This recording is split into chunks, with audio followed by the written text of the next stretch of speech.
sister cousins, welcome to my channel. I'm Lady C and I'm here to tell you how I feel. Like and subscribe if you're new and run it up in the comments. Let me know you stopped by. Now, dearly beloved, we are gathered here today to talk about absolutely nothing, girl. Just a little bit of, juice. Ladies and gentlemen.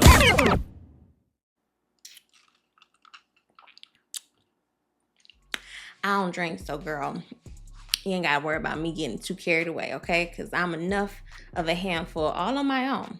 Okay, so I guess I'll just go ahead and get this out the way. Shannon Sharpe, Shaquille O'Neal, girl. I guess they've been beefing for some time now. I'm not in the sports arena of all the things. I don't really know why and what the backstory is. I do remember slightly about some type of drama that unfolded. I think it was, oh girl, y'all are going to crucify me if I get this wrong. Okay, so I think that Shannon had kind of downplayed Shaq's accolades, I suppose. And then Shaq kind of came back and clapped back at the situation, and it kind of just fizzled out or whatnot, right? But after this whole entire lawsuit that's going on right now with Shannon Sharpe and Tony Busby and this woman, it seems as though now the new narrative is trying to be spun. It could have been a scheme that Todd set up for him to come to you with the bush. First of all, pump your brakes. Beef or not, I just want y'all to use your common sense, because how? Like Shannon, I just want the stands or the fans of Shannon Sharpe to just own the fact that Shannon Sharpe is a piece of shit. The fact that you chose a young 19-year-old girl, the scandal pretty much wrote itself. You set yourself up. Congratulations, you played yourself. And now you want to grasp for straws using all these trigger words. Oh, they trying to take a black man down. Oh, it's Shaquille O'Neal. He's mad at me. So now this girl, No. Now, it doesn't mean that he can't tap dance a little bit in celebration of your demise, okay? Because, it's always going to be up if y'all are beefing. You know what I'm saying? So that's not what I'm getting at. But it's just like, girl, we are not slow. You're a dirty old man, all right? So I think I'm over it. I guess we're just going to have to wait for everything else to fall together so that we can really drag Shannon Sharpe for filth. But I'm just kind of over that. But I just wanted to talk about that just a little bit, okay? Okay, how do I do this without pissing the church off? Honestly, I don't care. Listen, I decided to do my own viewing of the show. I believe the podcast name is Dear Future Wifey or something like that. I'm not going to sit up here and act like I'm just like so into those type of podcasts. I stay away clear from the black love sector. Y'all can keep it. The interview on this podcast went viral, and there's this couple. They were discussing, I guess, their testimony, I suppose, and they were sharing how back in the day, the husband, Mr. Reggie Steele, was, doing everything underneath the sun except being faithful and good to his wife, and how his wife, Kelly, was just a doormat for this man, like literally letting this man cheat on her. She said she ironed his clothes while he went and got ready, all because she said that there would be a light at the end of the tunnel, and if she just held on to the hem of his garment, she was gonna see the light. And I just don't understand the sector of people who are under these beliefs that if they hang in there at the end of their tumultuous relationship, they're also going to have some sort of positive outcome. I think it is very irresponsible that this couple has literally shared this testimony. And some testimonies are fine to share with your congregation, the congregation that knows and loves you, and they feel connected to you. But we, the world, don't care. We are not going to see things through the guise of this, oh, well, God told me to sit here and wait because I had a vision. And in my vision, you were going to be this. And I just knew that girl, keep it. But we don't care. Oh, girl. Then at some parts of the interview, they were talking about people throwing in the towel as though they're like weak. Oh, marriages only last 8 years. Sweetie, just because you've been in a marriage for 10, 15, 20 plus years does not mean that you have some type of shiny badge of accomplishment because you were able to serve time with one person. I think it is so disgusting that people are really out here trying to outlast their toxic relationships. I don't like, you can say you're single, you don't have a husband, you don't have a marriage, nobody chose you. Y'all can keep that marriage. Let me tell you, I grew up in a household, a 2-parent household. I'm the eldest of 6. My parents are what some would call the perfect example of a good marriage, right? Yeah, they had their issues. Infidelity wasn't one of them. Maybe they might have had financial, circumstances at points in their relationship. They got married very young, but that's good for them. That's an isolated marriage. That doesn't mean, let me tell you, if my dad was cheating on my mom would have left immediately. Get your shit, and get out. She was not about to sit up here and play footsies with my dad while he go out here and do what he do and think that she's going to impress upon her children that it's okay and cool to stay with a toxic man. She has always made it very clear that she will not tolerate any type of disrespect. And my father was really good to her. He was very good to her. Like I said, I had a very good example. 2 people that came together that really genuinely love each other. But that does not mean that that is what I desire. And I don't have to desire it and I don't want it. You know what I'm saying? Like, girl. But I just feel like it was irresponsible of them. She's sitting there all proud of her husband. That's my motherfucking man. That may be where she is right now. But even talking about it, she just seems so okay. Like, girl, when I tell you, yeah, healing and, forgiveness and stuff like that.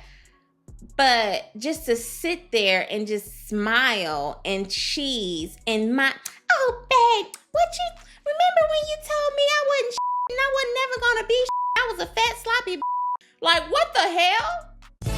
Hell no. To the no. Don't piss me off, okay?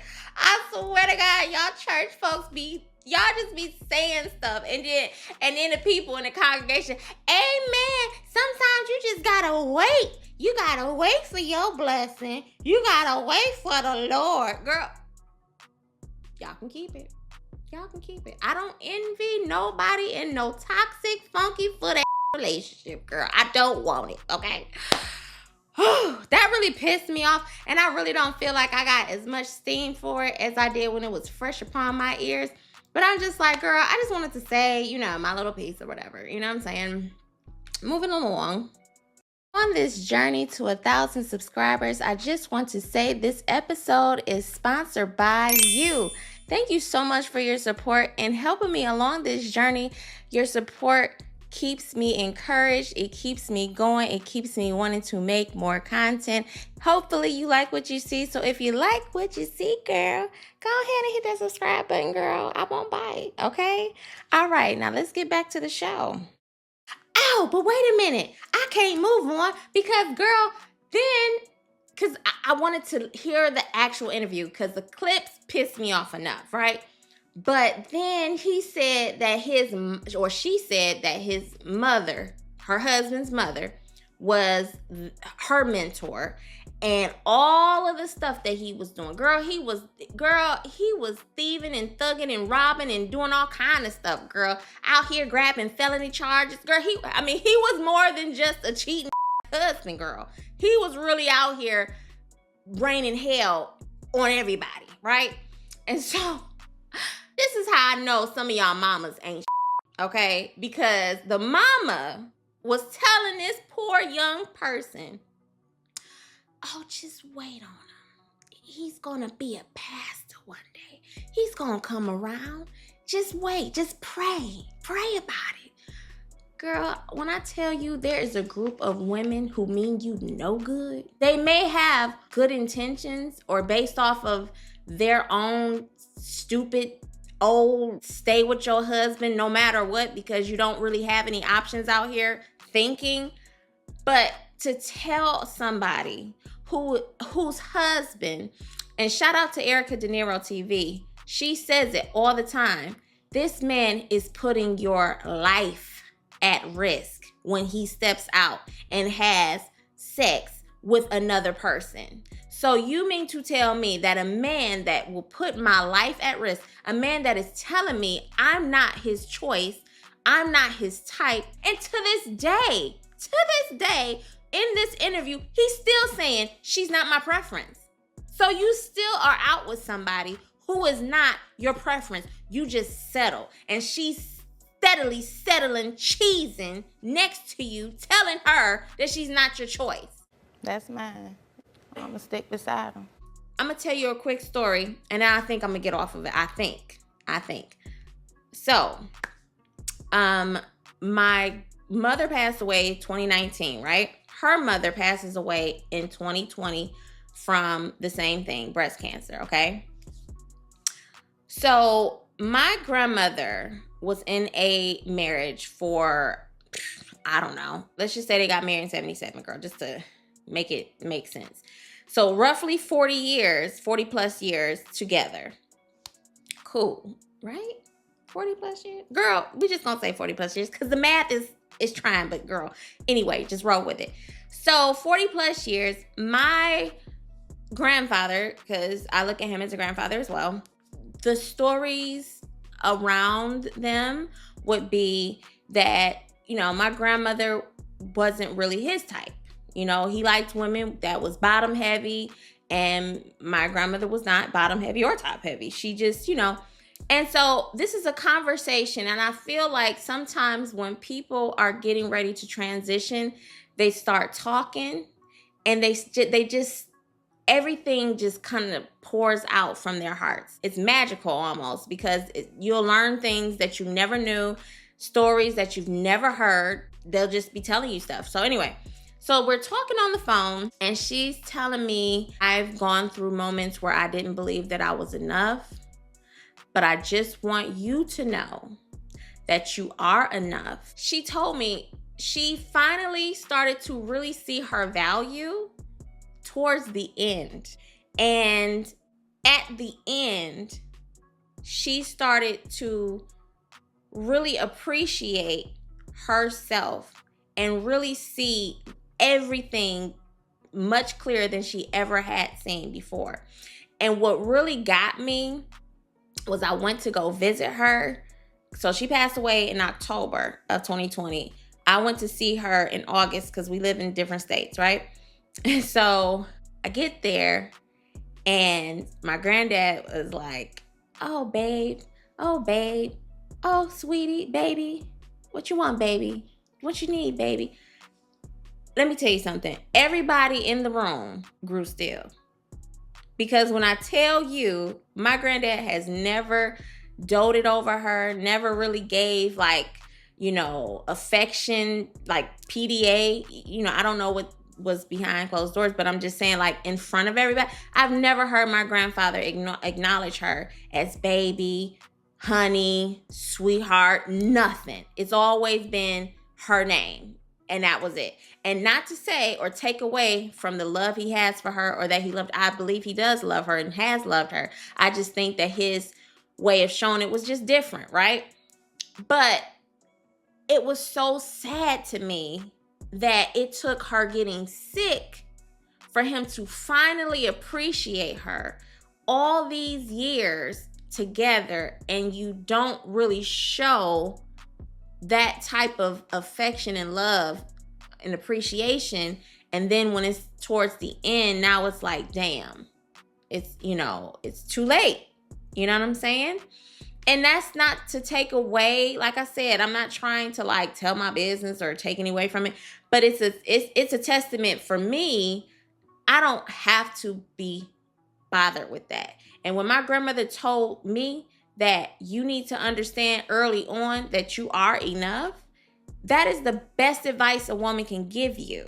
Not let's hang in there, just wait it out. And like I said, these women with these dusty, crusty sons will tell you that will benefit their kid, but they don't give a about what you got going on, how you're internalizing everything, how you have to carry everything, how your children are internalizing what they're witnessing their mother go through. Maybe the father was good because he said he wanted to make sure that he was good to his kids.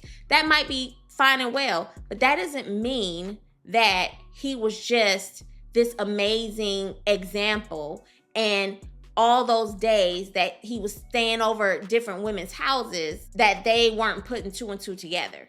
Or maybe they weren't, but I'm sure that they could see the pain in their mother. I'm certain of that, because she said at the beginning of their relationship, when he would step out and do things, she was fighting. She was, you know, jumping on top of, like, they were going at it. I gotta fight every night to prove my love. And then she just decided, she said that she, you know, found God, and then she just stopped. She changed her whole perspective, and then she just started really, really focusing on God, right? But it's just like, girl, good for you. You found the Lord. But you, to me, have yet to find yourself. And I hope that women who are out there, they don't waste their time trying to chase after this romantic, fictitious fantasy that they're looking for, that Disney and everything else out there has tried to paint for us since we were little girls. I just hope that people realize that they literally are all they need, okay? And whatever divine power that you serve, if that helps you along your journey, then good for you. But you don't need to be up under and still and even celebrate that type. I would never celebrate that. I would be, if I was in or under that person's voice, I would just be sitting there in complete total disbelief. Let me just go in the bush and weep. Let me just go in the bush and weep. I might even walk out, because like, why? Why do I need to sit here and celebrate that? I'm not about to be like, oh, amen. Oh, God brought you through. You still in it. To me, you still in it. You are not through anything. You have settled. You have found a way to cope. You have found a way to make how you feel about that person make sense for you. But it doesn't necessarily mean it's right. I cannot get jiggy with respecting that type of story. Like I said, should have shared it with your congregation, left us out of the group chat. Girl, and then the interviewer is sitting there listening to them just go on and on. Oh, that's good. Oh, man. Oh, yes. Because the word says, and then trying to use Bible scriptures to set a stage for how that is supposed to make sense, to try to like influence the rest of us into understanding, oh, well, the word says this, so this must be right. Girl, I think I'm off of it. Okay, we're gonna move on.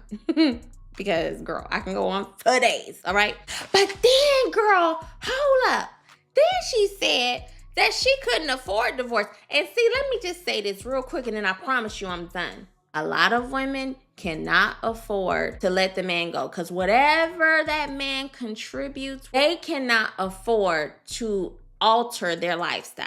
The fear for their life being challenged scares them so much that they'll sit in the same situation and never maneuver up out of that. because the fear of being alone or the fear of having to figure it out is so much greater. Sometimes our fears are not even real. You can do it. You just think you can't do it, but you actually can.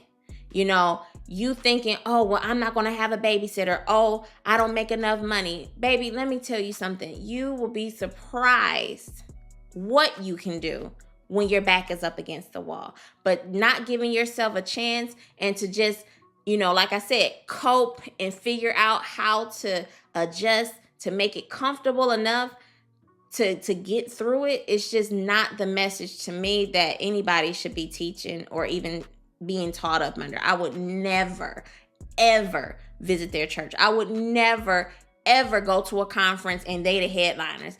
I would, girl, let me tell you something. If I had an aunt, uncle, auntie, I said aunt, grandmama, whatever, that was giving me that poor advice, girl, I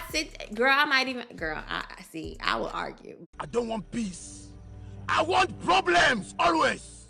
Girl, we going to debate about this because ain't no way. Okay, seriously, I'm done. Okay, all right. So lastly, this mid-season trailer, I watched the mid-season trailer just like everyone else out there. I'm not falling for it. Bravo. I'm just not gonna do it because y'all really had me geeked about this last episode, and I don't think the juice is worth the squeeze. we didn't get to the juice until the last 5 minutes of the episode, okay? So I'm not falling for it. And you've done this to us before where you would, you know, have this juicy trailer and we about to really get into it and, you know, this is that and third's gonna happen. And then it falls completely flat. I'm not falling for it. Bravo, okay? I will see you when we get there. All right? Because I'm not doing it with y'all. Y'all are not about to have 19 new gray hairs pop up all in my head, okay? I'm just not fooling with you, all right? But I'm going to just say this, okay? What we do know is that there will be a fallout amongst the 4 mean girls, okay? A little harsh, Scratch. Whatever, she has a right to know. I can't go out. I'm sick. Boo, you whore. We're going to see some crosshairs happen between them. It's going to be like, okay, Shamia and Portia, you know, they're going to have a little fallout. I'm kind of hoping and anticipating that fallout, and I hope that it's permanent, all right? And I'm going to tell you why. Because, sweetheart, y'all should have ended y'all friendship back in the 8th grade, honestly. I'm sure the signs were there the whole time, all right? She's just not a good friend. She wasn't a good friend then. She ain't a good friend now. She wasn't a good friend from the time that girl stepped her pretty little chocolate self upon our TV screens in that episode where Kenya Moore was announced as Miss America at that children's benefit. You probably wasn't a good friend then, all right? That is so fetch. Gretchen, stop trying to make fetch happen. I'm waiting for that to go down, right? Britt and Kelly, they're gonna fall out because Britt wants to be the center of attention. Apparently, her only interaction with girls and women is that she's probably the princess.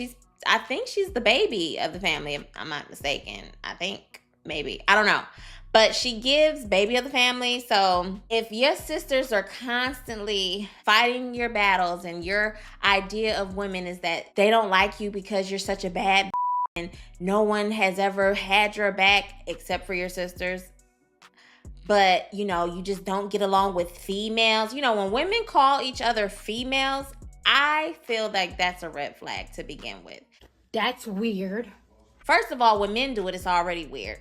It's something about it that just, it leaves a nasty taste in my mouth when a woman will address a woman or speak on a woman and call them females. Girl, get out of here. So anyway, there's a fallout between them. Good, girl. Get her up off the show, okay? Because I'm sick of hearing her voice.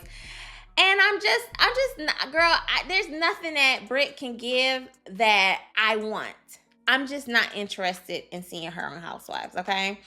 And she's doing all this press and promotion. Like, girl, I'm here to stay. I'm that I'm so happy I'm a part of the upper echelon. Girl, I don't know what settlement they decided upon. Girl, we might even get her a second season. And if we do, hopefully they give her a bad at it. Oh, and then blockhead Ralph is trying to see, now this is how I know him and Portia was in cahoots, because ain't that what Simon tried to do to Portia or something like that? Like tried to lock her out the house and claim ownership. And I think he does own the house, but I'm saying like he locked Portia out because wasn't it a whole bunch of drama with her getting her things or her getting into the house to claim? Like, girl, you know Ralph is taking. See, this is why Portia need her whooped real good. Okay? Because, girl, why are you giving this man advice on how to fuck over Drew? Now, see, this is how you know when a pick-me is in the building. Because the way women will literally hate you so much for something so small, you don't want Dennis working with, you know, Drew. And it's so bad that you would go so far as to Be all in the videos. all on the TV screen with blockhead Ralph. Like when I girl, you are never beating the allegations as if you could in the first place. And then, girl, real quick, cause I still ain't forgave you for how you tried to play with Nene last year when you didn't want to be on the Upshaws. All of a sudden, oh, she wasn't there for me. Girl, when I tell you Portia is a weird girl. So, yeah, girl. So, yeah. And then Drew, girl, she said that Portia was messing with Future. Now, here's the thing. Once again, shout out to Erica Denera TV, because she said when the town whore gets with the town idiot, girl, it's just like whatever, okay? She was already with one town whore, and now she's, you know, barking up another town whore's tree. Girl, that's her aesthetic, okay? That is her brand now. She is a town mattress, girl. She don't do nothing but just lay there, girl. Girl, do we care? Like, I don't care. I don't care if she was fooling around with Future. Girl, he is for everybody. He is the community ding dong down to the Atlanta and everywhere above, okay? And if she want to play around with him, put her own body at risk, because being with people like that, you definitely putting your body at risk, because you know he's faithful to no one, girl, even in a relationship. It is on brand for him. But, I mean, again, that's now her brand. Her brand is, you know, people are out here calling this girl Horsha. Like, girl. And let me talk to your fans real quick. Because y'all love to drag Kenya. And I participated, okay? And my bad, girl. Like, once upon a time, I was, like, really mad at her. Like, I was mad at Kenya for flirting with Apollo and being too flirtatious, and I was just like, that is just so disrespectful. Like, how could she do that? She jealous. And I didn't know what the hell I was talking about, because, girl, when you look at it now in hindsight, what the hell was Kenya jealous of? A felon at that, girl, down to the community robbing and pillaging everybody else with their little social security numbers and everything else. I don't know what happened, but you know what I'm saying? Like, girl, what was she to be jealous of? She's an accomplished woman, jealous of a lawyer who has a felon for a husband.